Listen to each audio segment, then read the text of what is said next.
জজ মিয়া কাহিনী তৈরি করে বিএনপি ক্ষতিগ্রস্ত হয়েছে। জজ মিয়া নাটক সাজিয়েছে জেলা গোয়েন্দা পুলিশ। সারা জীবন শুই না আসলাম জজ মিয়া নাটক বিএনপির তৈরি করা, অথচ সেই নাটকের বিল পরিশোধ করেছে প্রথম আলো নিজেই। জজ মিয়াকে 2 লাখ টাকা দিয়েছে, অথচ গত 15 বছর প্রথম আলো লিখে গেছে জজ মিয়া নাটক নাকি বিএনপি সরকারের বানানো ছিল। যে প্রথম আলো জজ মিয়ার পরিবারকে সিআইডি টাকা দিয়েছে বলে মিথ্যে সংবাদ প্রচার করেছে, বাস্তবে সেই প্রথম আলোই জজ মিয়াকে 2 লাখ টাকা এবং চাকরির প্রলোভন দেখিয়ে মিথ্যে সাক্ষী নিয়েছেন।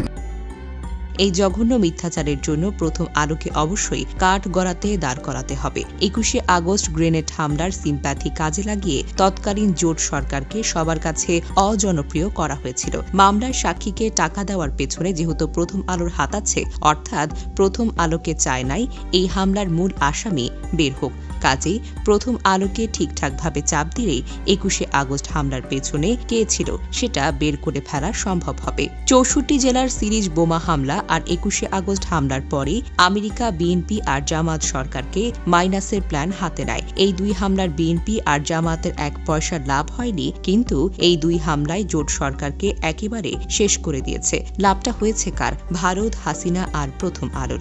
দুটি বড় দল আর সেই দলের হাজারো মানুষ এই অপবাদ মাথায় নিয়ে জেল খেটেছে, মামলাটা লড়েছে। আর প্রথম আলো তখন সুশীল হয়ে 21শে আগস্ট হামলার বিচার চেয়ে গেছে। এই ভয়ঙ্কর হিপোক্রেসির জন্য প্রথম আলোর বিচারটা কে করবে? প্রথম আলোর উদ্দেশ্য শুধুই জজ মিয়াকে ছাড়িয়ে আনা নয়, তাদের উদ্দেশ্য ছিল ভারতকে বাঁচানো আর জিয়া পরিবার সহ বিএনপির শীর্ষ নেতাদের জঙ্গি বানিয়ে তাদেরকে ফাঁসিতে ঝুলানো। গতকাল ভিডিওটার পর থেকে প্রথম আলোকে আর পত্রিকা বা মিডিয়া হিসেবে দেখা যাবে না। যে পত্রিকা গ্রেনেড হামলার আসামিকে লাখ টাকা ঘুষ দেয়, দিল্লির প্রেসক্রিপশনে কাজ করে, সেই পত্রিকাকে পত্রিকা না বলে বরং গোয়েন্দা সংস্থা বলাটাই বেটার। একটু চিন্তা করতে পারেন, 5ই আগস্ট যদি দেশ স্বাধীন না হতো তাহলে প্রতিটি মানুষেরই ফাঁসি কার্যকর করা হতো।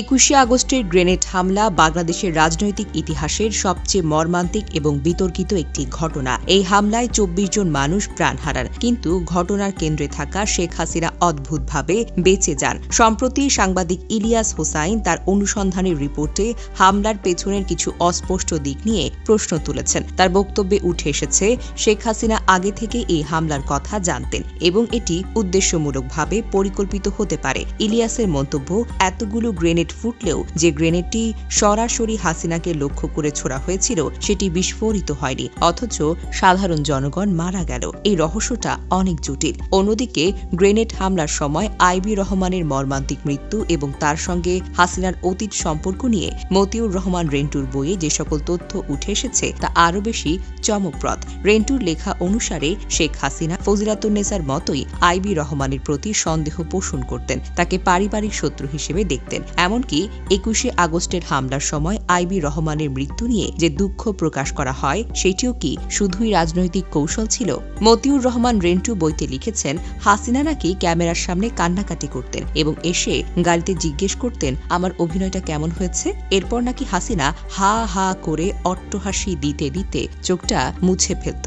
আইবি রহমানের মৃত্যু নিয়ে যে প্রশ্নটি দীর্ঘদিন ধরে রয়ে গেছে তা হলো, কেন এতগুলো গ্রেনেড বিস্ফোরিত হলো কিন্তু আওয়ামী লীগের শীর্ষ নেতারা কেউ মারা গেলেন না? কেন একমাত্র আইবি রহমানকে লক্ষ্যবস্তু হিসেবে বানানো হলো? এই প্রশ্নগুলোর উত্তর কিন্তু এখনো অজানা, কিন্তু ইলিয়াস হোসাইনের সাহসী রিপোর্ট এই ঘটনার অনেক অজানা দিক উন্মোচন করেছে। শেখ হাসিনার এমন আচরণ এবং তার অতীতের ঘটনাগুলো বিশ্লেষণ করলে মনে হবে তার মধ্যে এক ধরনের সাইকোপ্যাথিক প্রবণতা কাজ করে। পারিবারিক শত্রুতা থেকে বড় ধরনের সিদ্ধান্ত নেওয়া এবং সেই সিদ্ধান্তকে রাজনৈতিকভাবে ব্যবহার করা তার চরিত্রের একটি বড় বৈশিষ্ট্য বলে মনে করা হবে। রেন্টুর বইয়ে তার কান্নার অভিনয়ের বর্ণনা এবং পরের হাস্যরসাত্মক প্রতিক্রিয়া এক বিপজ্জনক মানসিকতার ইঙ্গিত দেয়। ইলিয়াসের মতো সাংবাদিকেরা থাকলে সত্য কখনো চিরকাল চাপা পড়ে থাকতে পারে না।